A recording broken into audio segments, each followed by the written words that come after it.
नमस्कार मित्रांनो, आजच्या इंडियन एक्सप्रेस मध्ये इंडियन फार्मास्युटिकल इंडस्ट्रीवर एक खूप इम्पॉर्टंट एडिटोरियल आलेलं आहे. Now when it comes to pharmaceutical industry, कुठे कुठे प्रश्न विचारले जाऊ शकतात. तर जीएस पेपर 1 जिओग्राफी सेक्शन मध्ये इंडस्ट्रीच्या पर्स्पेक्टिव्हने प्रश्न विचारला जाऊ शकतो.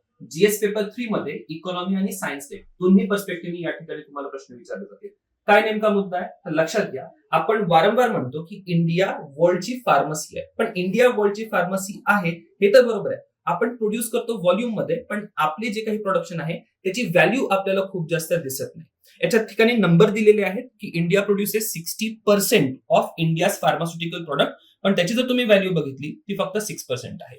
आणि मग याचे रिझन्स या एडिटोरियल मध्ये दिलेले आहे. खूप सारे गव्हर्नमेंटचे इनिशिएटिव्ह जे फेल झालेले आहेत किंवा जे काही रेड टेपिझम आहे, रिसर्च इंडियामध्ये होत नाहीये पाहिजे तितका, इन्फ्रास्ट्रक्चर पाहिजे तसं आपल्याला आढळत नाही, आणि या सगळ्या कारणांमुळे इंडिया एक फक्त कॉन्ट्रॅक्ट मॅन्युफॅक्चर म्हणून राहिलेला आहे. आणि हे आपण क्लासमध्ये पण खूप वेळ डिस्कस केलेलं आहे की इंडियाला आपण जरी फार्मसी म्हणत असतो तरी फक्त आपण एक कॉन्ट्रॅक्ट मॅन्युफॅक्चरर आहोत.